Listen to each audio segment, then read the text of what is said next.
বাদশাহ জুলকারনাইন সাধারণ মানুষ ও ইয়াজুজ মাজুজের মাঝে দেয়াল তুলে তাদের আলাদা করে দেন এবং বলেন, যখন মহান আল্লাহ তাআলার ওয়াদা পূরণ হবে তখন তিনি এই দেয়াল গুড়িয়ে দিবেন এবং তাদের আবার মুক্ত করে দিবেন। প্রশ্ন, কখন আসবে সেই সময়? সহিহ বুখারী ও মুসলিমের এক হাদিসে এসেছে, এক বিকেলে মহানবী সাল্লাল্লাহু আলাইহি ওয়াসাল্লাম খুব চিন্তিত অবস্থায় ঘুম থেকে উঠলেন এবং তিনি বললেন, লা ইলাহা ইল্লাল্লাহ, আরববাসীদের দুর্ভাগ্য, কারণ এক অমঙ্গল আসছে। আজকে ইয়াজুজ ও মাজুজের দেয়ালে এমন একটি গর্ত তৈরি হয়ে গেছে। এবং তিনি তার 2 আঙ্গুল দিয়ে আংটির সমান এক বৃত্ত বানালেন। এরপর জয়নাব রাদিয়াল্লাহু তাআলা আনহা বললেন, ইয়া রাসূলুল্লাহ, আমরা কি ধ্বংস হয়ে যাব? কিন্তু আমাদের মাঝে তো এখনো পরহেজগার লোক আছে। মহানবী সাল্লাল্লাহু আলাইহি সাল্লাম বললেন, হ্যাঁ, যদি অন্যায় অবিচার বেড়ে যায়। মুফাসসিরিনদের মতে ইয়াজুজ ও মাজুজ এখনো মুক্ত হতে পারেনি। এর কিছু কারণ আছে, যেমন তারা খুবই প্রাচীন জাতি, অর্থাৎ সভ্যতার আলো এখনো সেখানে পৌঁছায়নি। ফলে তাদের কাছে কোনো আধুনিক প্রযুক্তি নেই যা দিয়ে তারা এই দেয়াল ভেদ করতে পারে। তারা বর্তমানে 2টি পর্বতের মাঝে রয়েছে এবং হয়তো এই পর্বত এলাকার আবহাওয়া এতটাই খারাপ যে যদি তারা এই পর্বতের উপর দিয়ে আসতে চায় তাও সম্ভব না। হাদিস থেকে পাওয়া যায়, ইয়াজুজ ও মাজুজ পৃথিবীতে মুক্ত হবে যখন ঈসা আলাইহিস সালাম ইতোমধ্যেই পৃথিবীর বুকে ফিরে এসেছেন এবং উনি যখন দাজ্জালকে পরাজিত করবেন তখন আল্লাহ জিবরাইল আলাইহিস সালামকে পাঠাবেন এটা বলার জন্য যে আমার সৃষ্ট এক জাতিকে এখন মুক্ত করা হয়েছে, আমার বান্দাদের সাথে নিয়ে পর্বতে চলে যান এবং সেখানে অবস্থান করুন, কারণ আপনি তাদের পরাজিত করতে পারবেন না, তারা সংখ্যায় অনেক বেশি।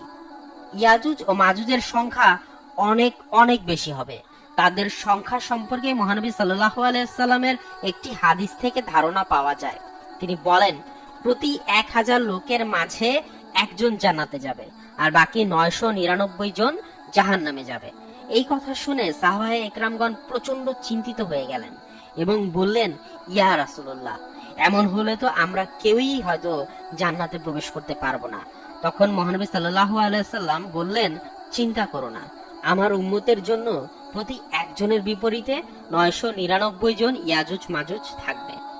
অর্থাৎ মহানবী সাল্লাল্লাহু আলাইহি সাল্লামের যত উম্মত ছিলেন, আছেন এবং ভবিষ্যতে থাকবেন তাদের প্রতিজনের তুলনায় 999 জন থাকবে ইয়াজুজ ও মাজুজ।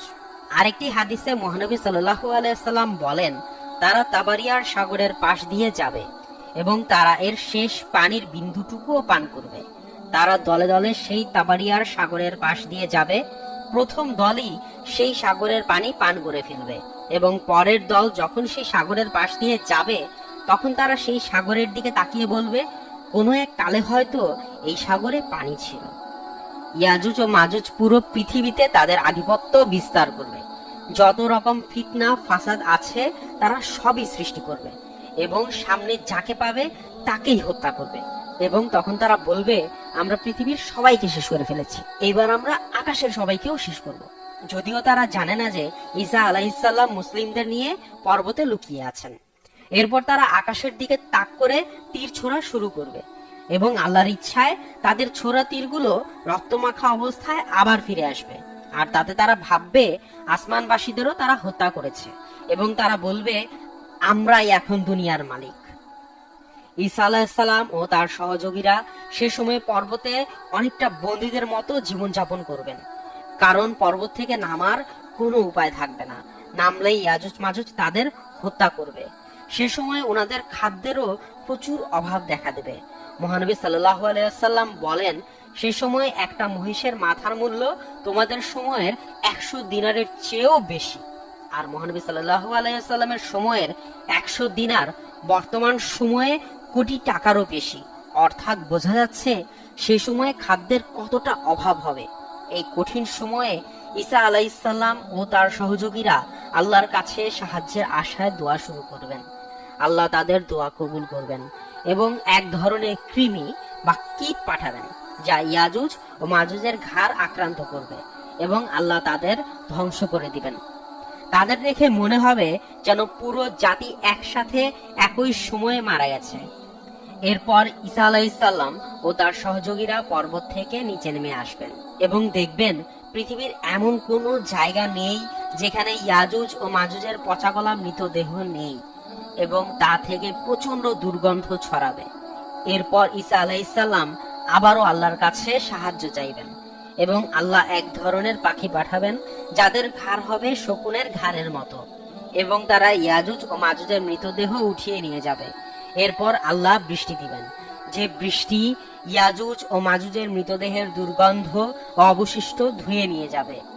এভাবে শেষ হবে ইয়াজুজ ও মাজুজ জাতির অস্তিত্ব এবং এটা কিয়ামতের একটা অন্যতম প্রধান আলামত।